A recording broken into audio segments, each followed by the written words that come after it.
when you're going through a phase, whether that's like, hey, I've gotten H. pylori, or hey, I've gotten candida, or hey, I got a parasite, like when you're doing these protocols, this is hard on your body. Your body, as you're taking that, whatever you're taking, whether that be oregano, garlic, bowel flora disruptors, whatever it is, it's going to be hard on your body because as you're killing off those pathogens, they're going to be releasing toxins into your body. That's going to increase your cortisol. So typically people actually, their adrenal status gets a little bit worse as they're going on these programs, as you're trying to kill off the gut bugs, get rid of the toxins. You can have, suboptimal alterations in your thyroid and your sex hormones and your adrenal status. Welcome to today's episode. It's Kevin, Leanne's husband. Leanne still doesn't have a voice. Well, she does, but it's all crackly. So I'm introducing the podcast today, but don't worry, she is doing the main interview. In today's episode, you guys are going to delve into the complexities of adrenal health and stress management with the insightful Lacey Dunn. As a functional medicine dietitian specializing in hormone imbalances, thyroid disorders, and adrenal dysfunction, Lacey brings a wealth of knowledge on how to optimize your health. You're going to explore adrenal function, the importance of proper testing, and how stress, sleep, and diet impact your overall well-being. Lacey shares her expertise from her best-selling book, The Women's Guide to Hormonal Harmony, and provides practical advice to help you thrive. If you enjoy what she shares, her website is upliftfitnutrition.com. I hope you enjoy the interview. Hey, my name is Leanne, and I'm fascinated with helping women navigate how to eat, move, and care for their bodies. This has taken me on a journey from vegan, keto, high protein to everything in between. I'm a small-town holistic nutritionist turned 3-time international best-selling author turned functional medicine practitioner, offering telemedicine services around the globe to women looking to better their health and stop second-guessing themselves. I'm here to teach you how to wade through the wellness noise to get to the good stuff that'll help you achieve your goals. Whether you're seeking relief from chronic ailments, striving for peak performance, or simply eager to live a more vibrant life, this podcast is your go-to resource for actionable advice and inspiration. Together, we'll uncover the interconnectedness of nutrition, movement, sleep, stress management, and mindset, empowering you to make informed choices that support your unique health journey.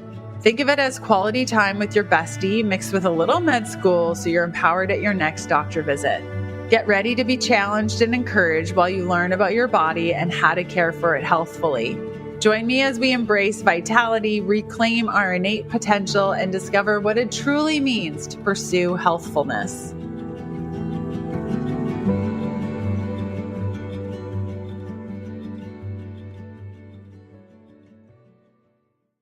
Hey, Lacey, how's it going? It's going great. I'm so excited to be on your podcast today. And it's just a beautiful day to be chatting with you. So thanks for having me on. Yes, of course. It has been a long time coming. I've actually thought about asking you multiple times. So I'm just so glad that you agreed and you're here. Oh, of course. To all your listeners, hello. You guys are in for a treat today. Yes, Lacey is always a treat. Can you tell us a little bit about you, what you do, what lights you up, just to kind of give us an idea of who Lacey is? Yeah, so I'll give a brief rundown because any shape or form of podcast I listen to, I just skip over the guest's intro. So hello, my name is Lacey. I am a functional medicine dietitian, previous bodybuilder, now all about helping people go from simply just surviving to absolutely thriving. And I have gone through my own cortisol issues, weight gain issues, mold, H. pylori, SIBO, candida, parasites, you name it, I've gone through it.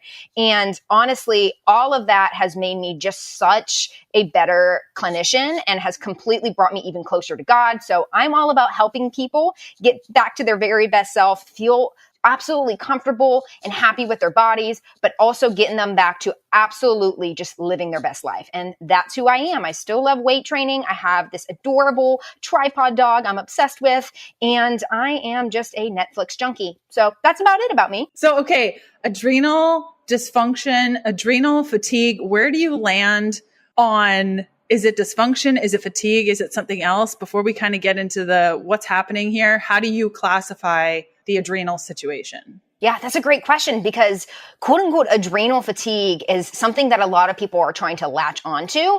And it's not recognized in the medical community.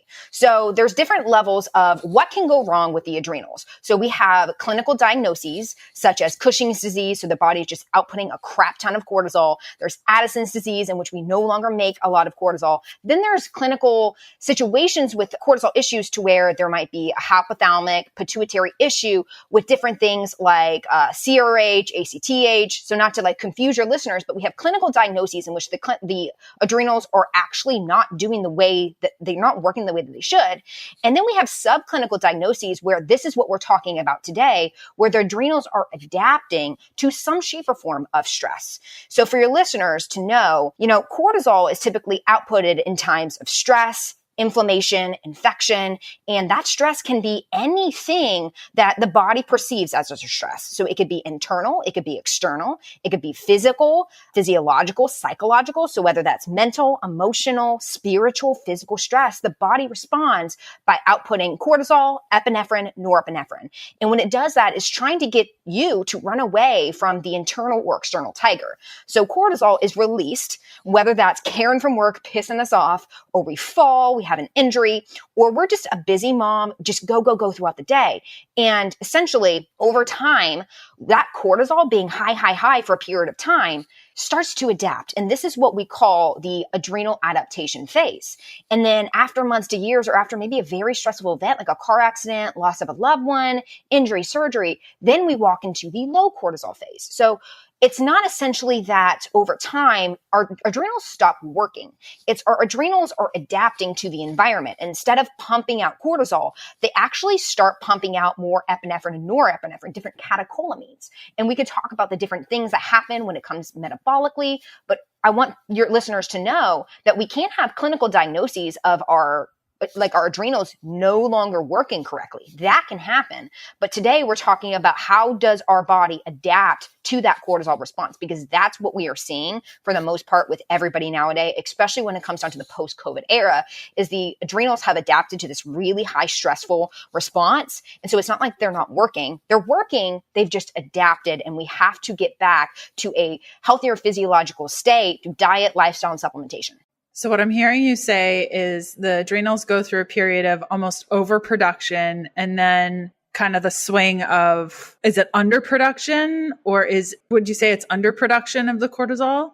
Yes. So they definitely decrease the amount of cortisol output that they release. It's more of a safety mechanism response. Just like when it comes down to hypothyroidism, right? So if there's a stressor to the body's going to downregulate your own thyroid production. It's same with cortisol. So your body does decrease your own production. It doesn't go kaput. Your adrenal glands aren't fatiguing. They're just slowing and reducing the release of cortisol. And are there specific symptoms that you look for that will kind of tell you whether or not you're kind of in that first phase of overproduction or in that kind of later stage of underproduction? Like, how do you, as an individual that's listening, is there a way to determine just based on symptoms which one you're kind of in? So that's the biggest thing that I see people do that shoots them in the foot.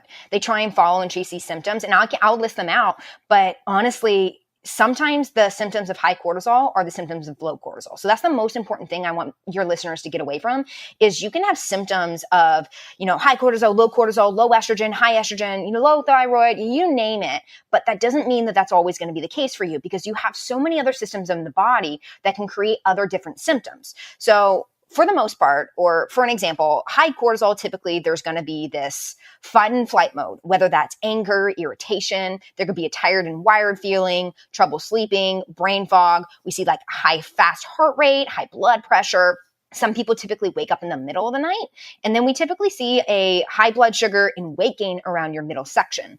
Now, there are other things, of course, that can happen. You can have caffeine intolerance, in which it makes you feel like you basically are going to die. You can have acne, irregular periods, hair loss.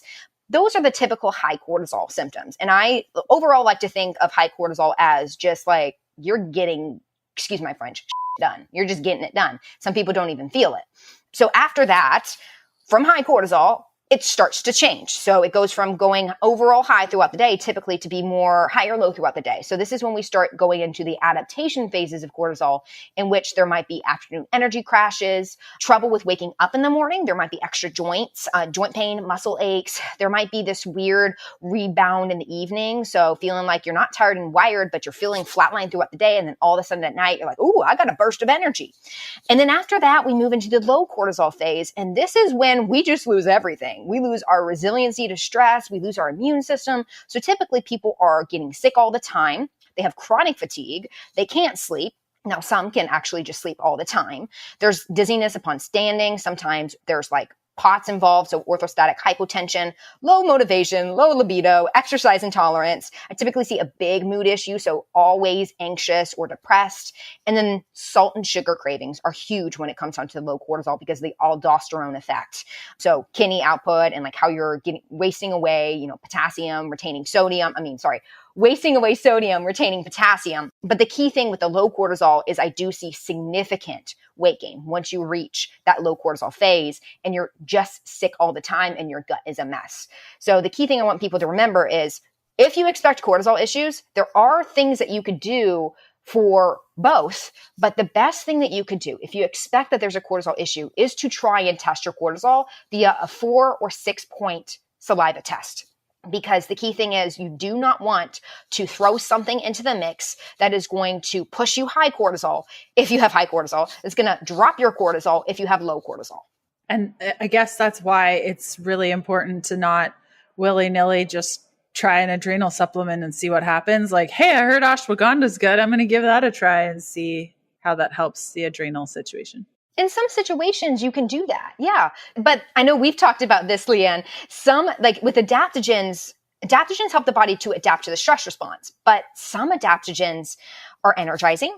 Some are sedating. Some are just nourishing. And some give a little bit pep in the step for people. And some make them feel like a little bit more calm. And some adaptogens can increase cortisol. Some can lower cortisol. So overall with adaptogens, not only do you have that effect, but you also have the fact that with adaptogens, people are very sensitive and they can respond to different things. For example, rhodiola is amazing, whether you have low cortisol or high cortisol. It's very nourishing. It helps with endurance and stress resiliency. But there are some people like me, if you give me rhodiola, regardless of where my cortisol is at, I'm going to have insomnia and I might have energy throughout the day. Yeah, but I'm not going to sleep. So yeah, there's definitely a lot of situations. And there are a couple adaptogens that you could do, like ashwagandha for most people is pretty nourishing.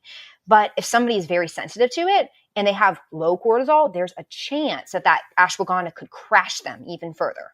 And that's a huge major talking point we can address more. Yeah, exactly. I know for myself personally, oh my goodness, adaptogens have always been a challenge for me. I mean, even too much CBD will take me over the edge and I'll have insomnia. So it's always really fun. It's crazy. Like it's just crazy. But where I've found to be most helpful is the amino acid side of things, just like really works well for me. And so I agree with you. I think the testing and just understanding what that pattern is just so helpful for understanding first what you're dealing with, because it sounds like if the symptoms are there's a little bit of a gray area, it sounds like maybe adding in something a little bit willy-nilly might cause more damage than not. Would you agree with that? Is that kind of what you're saying? Yeah, I completely agree with you. Okay. So in the conversation of adrenal issues, there is free cortisol, metabolized cortisol. What are the difference? Should we care? Just because we're talking about testing and a lot of those tests will highlight these, what do we need to know when it comes to both free cortisol and metabolized cortisol? Ooh, I absolutely love this question. So the Dutch test is one of the first standards that checked both free and metabolized cortisol. There's other tests now like the HUMAP, but overall, when we're looking at both, free cortisol is more so what are we making in total? Metabolized cortisol is telling us how is our body metabolizing that cortisol. So we have the 11-beta HSD enzyme, which can inactivate or activate our cortisol to cortisone, but we also have enzymes and tissues and organs in the body that can inactivate or deactivate cortisol. And so there's different situations to where somebody can have high free cortisol, low metabolized cortisol, things like that. Overall, when we're looking at total output of cortisol, I am looking at that free cortisol. Then past that, I am looking at what does the clearance look like? So the metabolized cortisol of somebody. Okay. So when it comes down to like the Dutch test, for example, say somebody has a low metabolized cortisol. Well, that could be because of hypothyroidism, mitochondrial dysfunction, chronic undereating, chronic infection.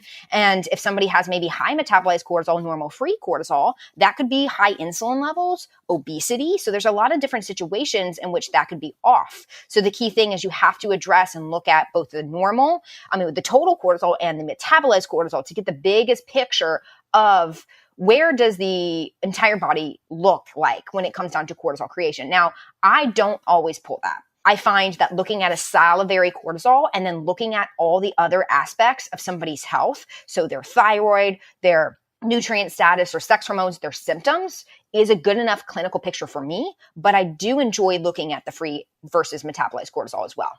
What are your thoughts in regards to testing when it comes to cortisone? What are the differences? Because a lot of people hear about cortisol, but not cortisone.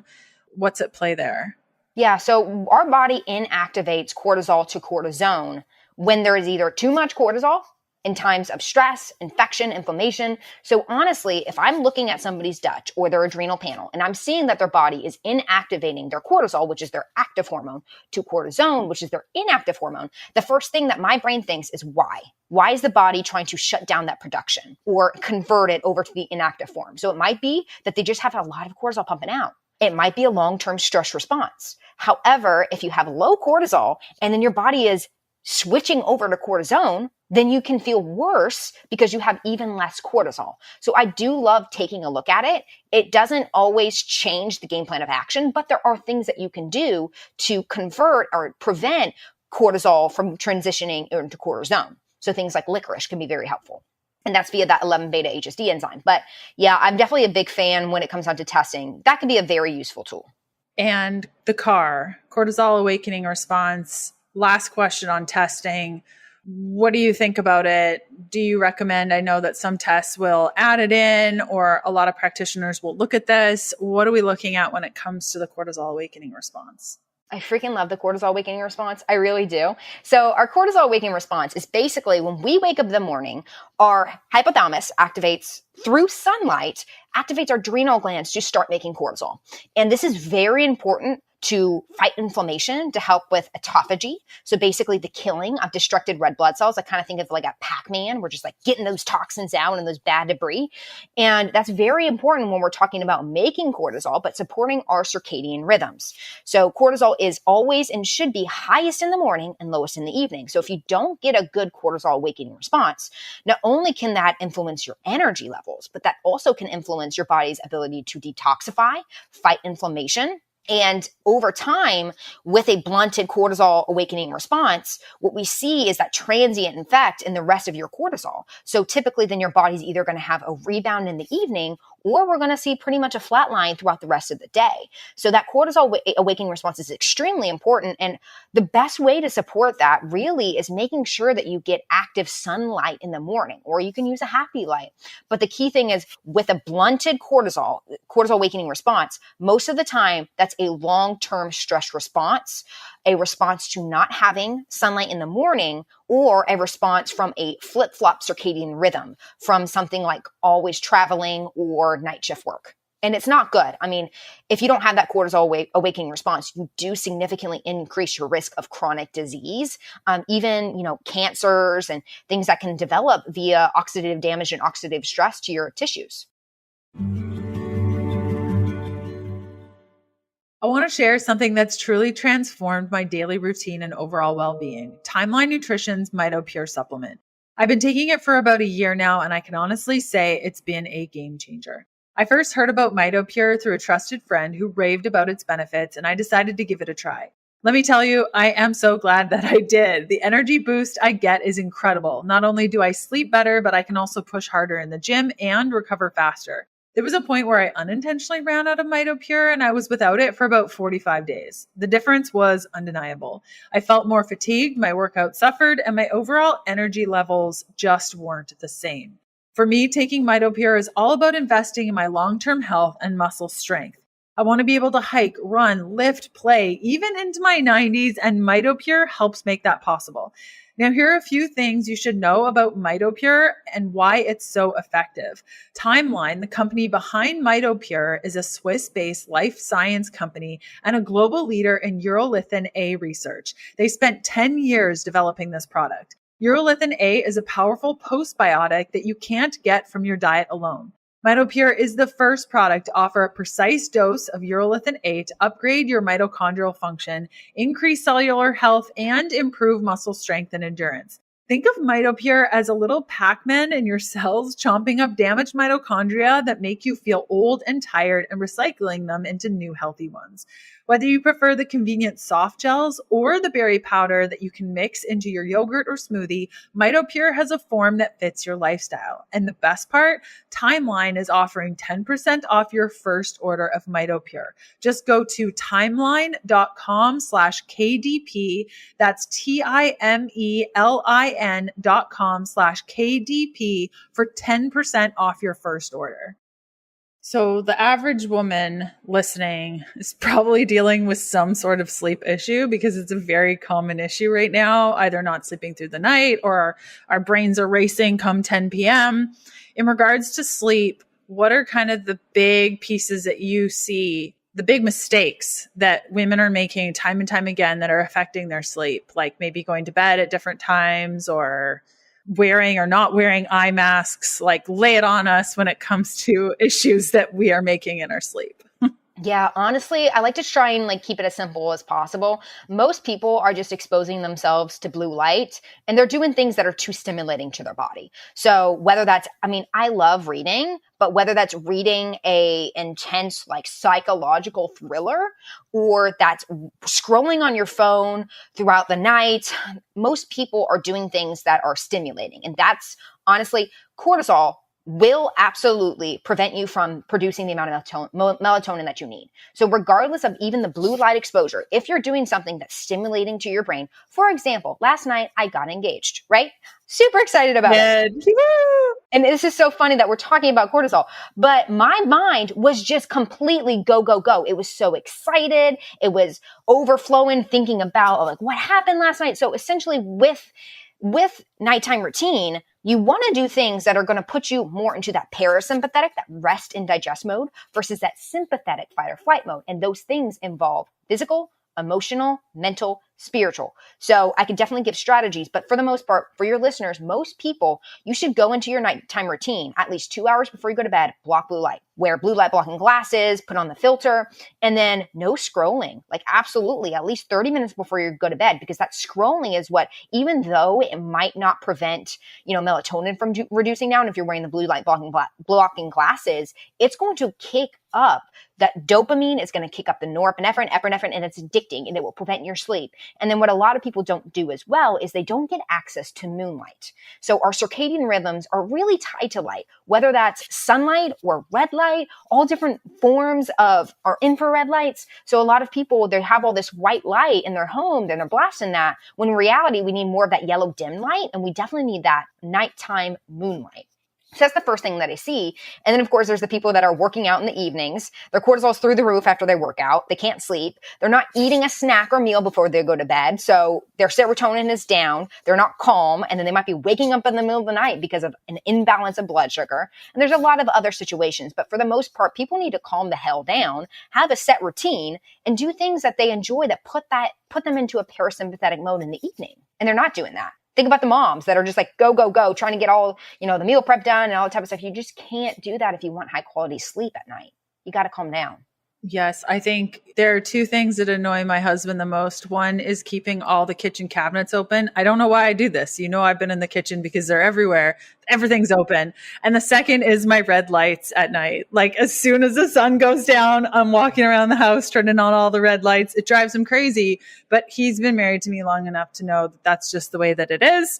And all the light bulbs also have red options. And it really has made a significant difference to my health. But I think it's hard to stay motivated with this because what we're talking about takes time. Do you have encouragement for those that are hearing this conversation? They're hearing themselves in this, but they're just how do we get the motivation to take care of our adrenals? Why should we care? You mentioned weight a little bit around the middle section, which might, perk up the ears, but like, how do we get individuals to be like, okay, this is serious. I need to take this serious. Yeah, honestly, the reason why a lot of people don't do or make some changes is because it seems like it's too much. And so you have to simplify it. And we can talk about the reasons why, definitely. But the best thing to do is just pour into what fills up your cup.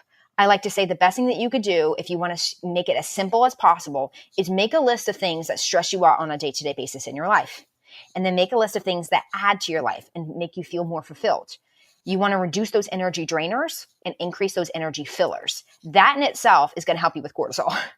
But the reason why, and there's other dietary lifestyle strategies we could talk about to support cortisol, but the reason why balancing your cortisol is so important is because not only does cortisol play a big role with your immune system and your ability to fight inflammation and infection, but it also significantly impacts your metabolism and your hormones. So what essentially will happen is if you're not controlling your circadian rhythm and working on your parasympathetic nervous system and staying out of fight or flight, your body, every single part of your body is actually going to adapt. Everything starts with your adrenal glands, basically in your brain. So if you don't take control of it, then essentially what's going to happen is you're going to start getting sick all the time.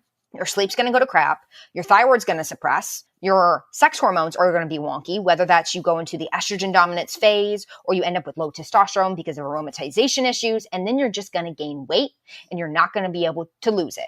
Our body adapts. And that's the key thing that I see a lot of women not work on. And it makes me so sad and angry because, they're trying to lose weight and people are telling them, okay, just do more exercise, do more cardio, do more HIIT. And instead of that actually helping them, they start under eating, over exercising, their cortisol even more goes through the roof, and they just keep rapidly gaining weight or just spinning their wheels. So it's understanding that cortisol is there to support you and help you, but those long-term effects of having high cortisol to walk into low cortisol is when you absolutely shoot yourself in the foot and you just don't see that success. So it's about, yes, supporting your body for long-term health, but if we're talking about weight, 100%, the best thing that you could do is balance your cortisol rhythm and support parasympathetic nervous system. Yes, completely. And so would you say then the ongoing theme right now, at least that I see, is a lot of women chatting with their doctors, they test their hormones and they just say, okay, let's get you started on some estrogen or testosterone pellets or whatnot. Do you think that in most cases they're getting to that root cause? Like, because what you just said was, I think that adrenal really needs to be taken seriously because that is going to affect the hormones. So with these ladies who are now being put on HRT in some form, do you think they're going deep enough to discovering what's going on with their adrenals and how that can impact the hormones overall? I freaking love this question. I really do, because the trend right now is, oh, sorry, you guys, I don't have a filter. It's like, oh, I feel so terrible. Let me just hop on a testosterone pellet. I'm like, I am literally going to shoot myself in the face, because the key thing is your hormones are responding to the internal or external stressor. So the key thing is don't just hop on hormone therapies unless you are perimenopausal or menopausal. Figure out, why are your hormones going chaotic? Your hormones are your fifth vital sign. I talk about it in my book, The Woman's Guide to Hormonal Harmony. Your hormones need to have a beautiful symphony. And if one part of that orchestra is off, the rest of that orchestra is going to be off. So everything truly does start with cortisol. If there's an issue with cortisol, that will filter down into thyroid, sex hormones. So the key thing is, if your hormones are going wonky, first and foremost, figure out what are the things that stress out your hormones, right? And cortisol, thyroid, nutrient status, toxins, gut, trauma, liver dysfunction. There's a lot of things, but I always suggest, if at all possible, don't just hop on those bioidenticals or hormone replacement therapies or the birth control pill, because your body's trying to get you to put that fire out. So you've got to figure out what is going on. And there are side effects, and this is not talked about, to where if you have high cortisol, you have significant inflammation. Going on those hormone therapies can set you up to rapidly gain weight. And I see that a lot with estrogen, progesterone, and testosterone therapy. And then people are confused. They're like, well, I went on this hormone therapy. Why am I gaining weight now? Why do I look worse? Why do I feel worse? And it's like, well, you didn't fix the root cause and you added more stress to the system. And do you also see that after a time they might feel better, but after 2 to 6 months, all of a sudden, all those benefits to HRT, you're back to square one and you feel the same as you did before taking them? Yes, I see that a lot, and it's very frustrating for people. There's other things that influence that, and it has a lot to do with like changes in like sex hormone binding globulin and free levels versus total. But overall, yeah, it's because a lot of people aren't fixing the root causes. Electrolytes facilitate hundreds of functions in the body, including the conduction of nerve impulses, hormonal regulation, nutrient absorption, and fluid balance. Nearly every one of my clients that I work with one-on-one have an imbalance of electrolytes in some way, from symptoms of headaches, muscle cramps, fatigue, sleeplessness, or seen right there in their blood work. Much of this is improved with proper electrolyte supplementation. I consume at least one packet of electrolytes daily, and not just any electrolyte element, because it doesn't have sugar, fillers, coloring, artificial anything, and has the effective electrolyte ratio that so many other brands do not do right. 1,000 milligrams of sodium, 200 milligrams of potassium, 60 milligrams of magnesium. Right now, Element is offering my listeners a free sample pack with any Element purchase. Be sure to try the new Element Sparkling, a bold 16-ounce can of sparkling electrolyte water. It's my favorite right now. Get yours at drinklmnt.com/KDP. This deal is only available through my link.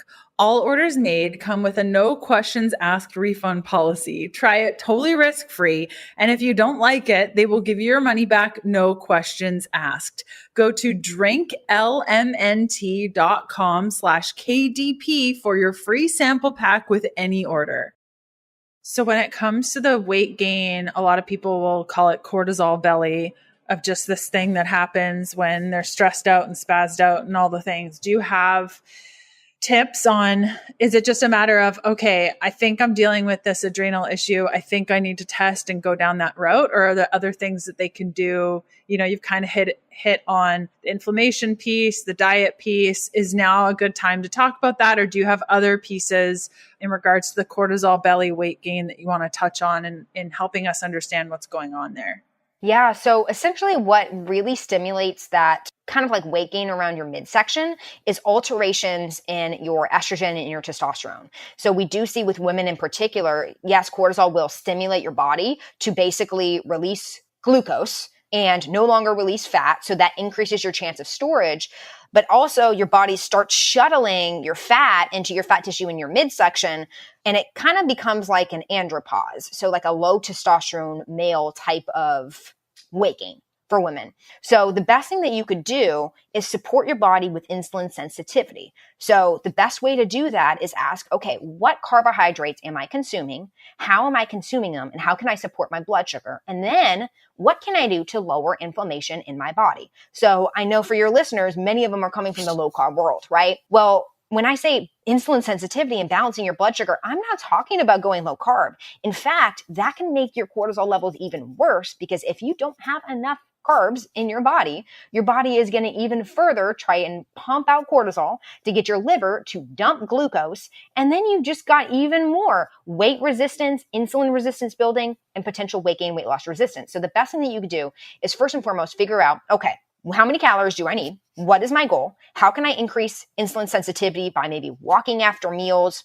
weight training, not over taxing the body with your workouts, adapting those to where you're not doing a lot of high intensity work, changing your cardio to where you're doing more so walking. But then how can I focus on those more complex carbohydrates? And how can I eat my carbs to help with insulin sensitivity? For example, if you take apple cider vinegar or berberine, now, there's things we could talk about with that, but that can help lower the glycemic response to a carb. But also, if you eat your protein and your veggies prior to consuming your carbohydrate, that in itself will help lower that glycemic response. So it's not always, okay, the exact food that you're consuming, the exact carb, but how you're eating that carb as well. And then, of course, there's the component of, alrighty, what other different modalities can I use in my lifestyle to help reduce that cortisol output and inflammation as well, because the inflammation in itself will also shuttle your body to put weight in the abdominal region. So how am I supporting my liver naturally? Detoxification rich foods, a lot of water, electrolyte status. That's huge for adrenals, because any electrolyte imbalance is going to worsen your adrenal status. Same for dehydration. And then how can I reduce my toxic burden? whether that's environmental toxins, mold, metals, just parabens, fragrances, things like that. So toxic burden, very important. We have obesogens too, chemicals in our environment, even in our foods, unfortunately now, that cause our body to actually change the metabolism of our body's ability to use glucose and fatty acids for fuel and how we store it. So I like to say, for the most part, you've got to change up your diet, focus on lifestyle factors to support inflammation and cortisol rhythm. And then there's other things like certain specific supplementation that could be helpful.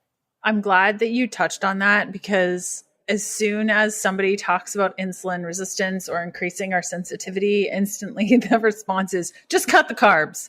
Just cut the carbs. Just cut it down. Cut the carbs. 20 grams of carbs for the rest of your life.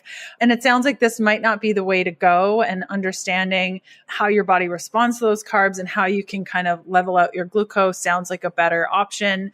I know for myself, that has been so key. How do you feel about the CGM and using that like a CGM as a way to understand how your body is responding to those carbs and how to make those shifts? Do you think that that could be helpful? So I've experimented with the CGM one time, and I'm just going to be completely honest with your listeners. I hate the CGM because I feel like it develops people to have this sense of orthorexia and food fear. And nobody, unless they are a type 1 diabetic, even a type 2 diabetic, I don't think they need it, needs this data. This data is just way too much, and your body is just beyond resilient. I don't believe people need to be checking their blood sugar every single morning, 2 hours after eating. Like, I think it just adds more fuel to the fire. And what I've seen with clients is they become so obsessed with it, and so obsessed with specific foods they know their body, quote unquote, cortisol responds to. And in fact, these CGMs aren't even accurate. So our cortisol, our glucose could be maybe like 75, which is normal fasted. But because it's in that interstitial fluid, it actually could show up 10 points higher. And then they think they're going into type 1 diabetes. And I'm like, calm down. Like, it's not fully accurate. So honestly, I hate saying it because the company keeps begging me to work with them. Honestly, so I'm sorry about it, but I just hate them because it's just developed so many issues for people. I was not expecting that at all. I love your honesty. So it's funny, like I used the CGM right around the time I was trying to figure out whether or not I wanted to stay on low carb, and wearing a CGM was the thing that encouraged me to eat more carbs and eat more in general. And well, it was that's really good for you. I want to know like what made you even further help you with that. Yeah, I think and also too, I noticed that my glucose dropped down significantly while I was sleeping. And so that encouraged me to start eating a lot more and eating more like before bed, because I had so many food rules around fasting and, all the keto stuff that you just develop over time. And so I find the CGM to be a really good tool to encourage individuals to actually eat more and start incorporating more carbohydrates. But I could see how it could become quite obsessive. Like, it has always helped me. Like, when I find I'm not eating enough carbs, which I'm told often by somebody in my life by the name of Lacey, I'm not eating enough carbs. Oftentimes I'll be like, okay, like what's going on? I'll slap on a CGM. I'll be like, look at that. Yeah, that's totally true. I will actually do better on more carbohydrates. And so it's interesting to hear you say that you don't enjoy them. And I could see why. I know for myself, it has been the most invaluable tool. And I think I would have been still stuck in a rut and not seeing the bigger picture had I not worn my first CGM, at least for myself personally. No, that's good. And I'm open-minded to them in certain situations. And I'm so glad it's worked for you. And I know like sometimes people put them on others that have like eating disorders or food fears. And I have a whole, like, it's hard for me to see that because you could then develop them. But if you think about it, like for you, I'm glad you brought that up, because if you're doing a CGM and it encourages you to eat more and it shows you, hey, my metabolism actually doesn't hate me, like that could give you a push to actually eat more. So praise God that worked for you.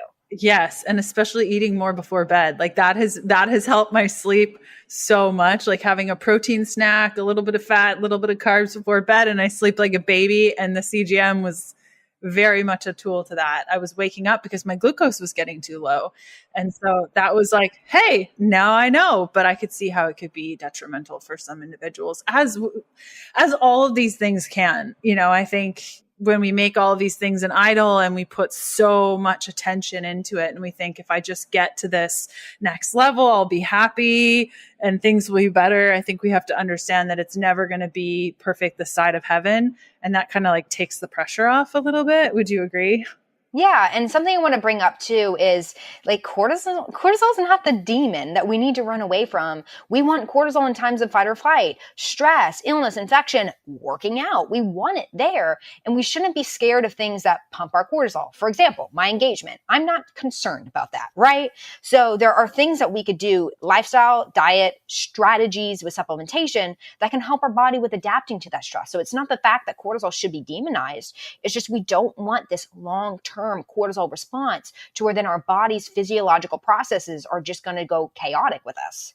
And I think the same is true for glucose. Like, I think that a lot of people are terrified of glucose and insulin. And it's like, these things are good things. Like this, we don't need to be terrified of this. And so I'm glad that you touched on that. When it comes to infections, you mentioned that a little bit, that cortisol can increase due to infections. Any other pieces that you want to talk about on the infection side of things, like pathogens and toxins and how it can affect adrenals overall? Because a lot of people might test and see, okay, well, I have low adrenal function. I'm going to go on some supplements, and then it just doesn't get better because there's bigger root causes at play. Any thoughts on how to strategize around that?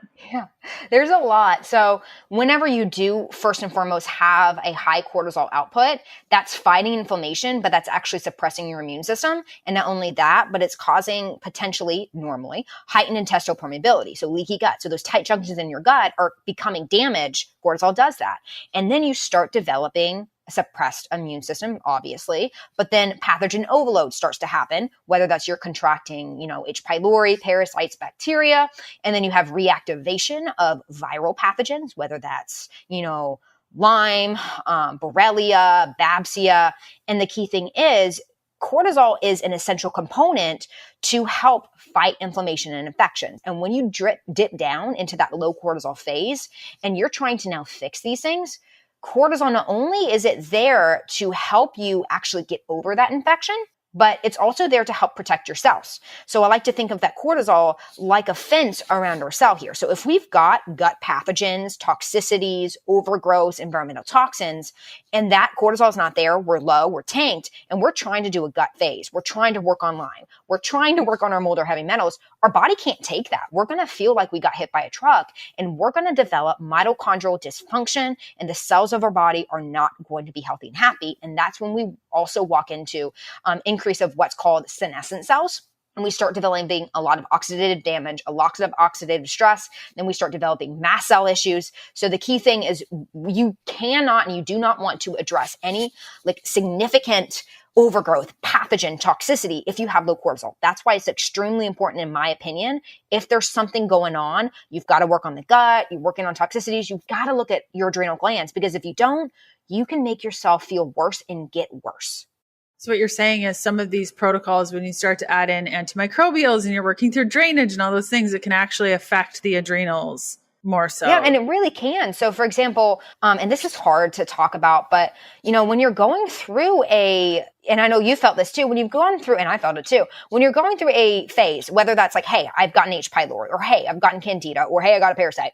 Like when you're doing these protocols, this is hard on your body. Your body, as you're taking that, whatever you're taking, whether that be oregano, garlic, bowel flora disruptors, whatever it is, it's going to be hard on your body, because as you're killing off those pathogens, they're going to be releasing toxins into your body. That's going to increase your cortisol. So typically people actually, their adrenal status gets a little bit worse as they're going on these programs, as you're trying to kill off the gut bugs, get rid of the toxins. You can have, suboptimal alterations in your thyroid and your sex hormones and your adrenal status. So it's extremely important to know where are you sitting at. That way you can mitigate those side effects as you go through treatment. The last piece that you talked about a little bit ago was just nutrient balance overall, and how you enjoy testing for nutrients and understanding nutrient status. How does that influence the overall cortisol picture? Because it sounds like understanding where your adrenals are at important with the Dutch test, but where does the testing of nutrients play a role, or do you test it, and kind of what's your approach there?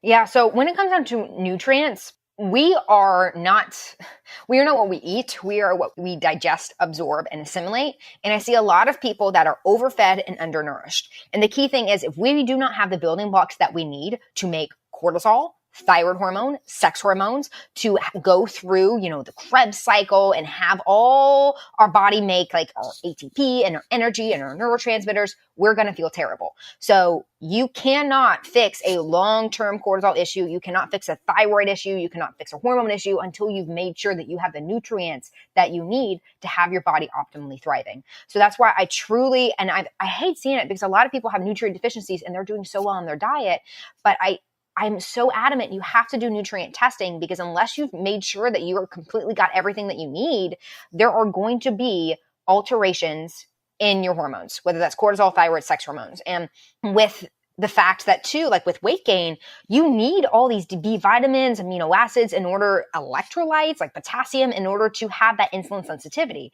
And if you're deficient in something, you can still have that weight gain, that chronic fatigue, the acne, you can have all these issues regardless. So nutrient testing is like one of the best things and most important things that I recommend for people.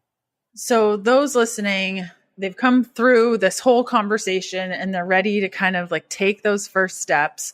What words of encouragement do you have for the lady listening that feels like this is absolutely a conversation that she needs to dig into and really start to action? Where should she start? What should she do? First thing I want your listeners to do is evaluate what are your needs, the things that you need to get done on a day-to-day basis, and what are your wants, the things that you want to get done on the day-to-day basis. Because your to-do list and your priorities in life are the first thing that are going to impact, in my opinion, stress on an emotional and mental, spiritual based level. And then you want to make sure, hey, are my workouts helping me, or are they actually hurting me? Am I balancing my blood sugar throughout the day? Am I consuming enough water? Do I have electrolyte status to support my adrenals and minerals? What are the things that potentially could stress my body out? Just look. You don't have to change everything at once. Just look at what are my toxicities? What's my water like? What's my air quality like? What are the products that I use for cleaning or cooking? So I like to say make simple swaps. Start looking at your environment, start looking at your day-to-day life. And lastly, because I think this is extremely important, start looking at the people that are in your life, because your community and the people that you expose your body to 100% can either put you in fight or flight or put you in the parasympathetic state. Yes. And that should keep you busy for quite a while, just picking through things. And there's a lot to do, but like with cortisol, if you feel like there's a cortisol issue, first and foremost, just make that list. What fills up your life? What drains you from your life? And start working on that list.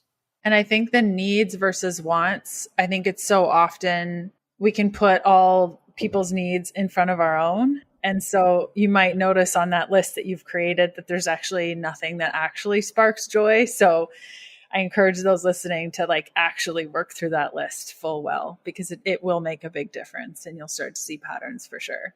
Yeah. And one more thing I'll bring up, and this is the hardest part, so don't start with this because it'll make you feel worse, is a lot of people have chronic trauma that they've never released, whether that's in their body or emotional, mental reactions. So you really have to work on those things, because other than that, like your body is trained to have a reaction from your past. So if you don't work on past experiences and traumas, your body is going to have this innate response that's going to trigger. And it might not be, for example, a stressor in your life that you react to sometimes. It's the body that is trained to have that flight or flight response. So you also have to work on those things, because over time, those will continue to hinder you from actually having balanced cortisol.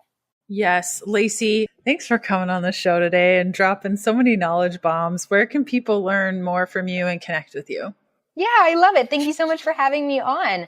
Hopefully I didn't piss any of your listeners off with the CGM. I love it. You guys, my Instagram is at Faith and Fit. So I put a lot of posts and stories. My goal is to completely just educate people and make sure that they feel as confident and supported as possible with their health goals.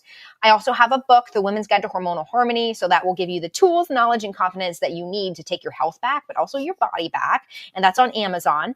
And then if you want to check out my Root Cause Radio, you could do that as well. And then feel free to always slip in my DMs. If you have questions on testing, if you just want to chat, I'm basically always always on there. But thank you so much, Leanne, for having me on. It's been such a pleasure to get to chat with you. And I love that you're a fellow little nerdy self. So this has been lovely. Yes. And I will include all the links that you just mentioned in the show notes. If you guys aren't sure of the spelling of anything, just check out the show notes today. I'll include Lacey's website and her Instagram and the book and her podcast. And yeah, thanks for coming on. This was a blast. Yeah, you're so welcome. And I'm all about too, like, I have a bunch of different resources in my book, but if anybody has questions on like, hey, like, should I take vitamin C or like, ashwagandha or magnolia based on my status, please don't hesitate to ask me questions. I love questions. So I do want to reiterate that because I know a lot of people are scared sometimes to ask somebody. They're like, oh, she's an author, but like, please do. I love questions. Yes. And you're very good at answering them. So thanks. Thank you. Thank you for doing what you do every day. Oh, I love it. Thanks for listening to the Healthful Pursuit podcast. Join us next Tuesday for another episode of the show. If you're looking for free resources, there are a couple of places you can go. The first to my blog, healthfulpursuit.com, where you're going to find loads of recipes. The second is a free parasite protocol that I've put together for you that outlines symptoms, testing, and resources to determine whether or not you have a parasite, plus a full protocol to follow to eradicate them from your life if you need to. That's available at healthfulpursuit.com/parasites. And last but certainly not least, a full list of blood work markers to ask your doctor for so that you can get a full picture of your health. You can grab that free resource by going to healthfulpursuit.com/labs. The Healthful Pursuit podcast, including show notes and links, provides information in respect to healthy living, recipes, nutrition, and diet, and is intended for informational purposes only. The information provided is not a substitute for medical advice, diagnosis, or treatment, nor is it to be construed as such. We cannot guarantee that the information provided on the Healthful Pursuit podcast reflects the most up-to-date medical research. Information is provided without any representation or warranties of any kind. Please consult a qualified health practitioner with any questions you may have regarding your health and nutrition program.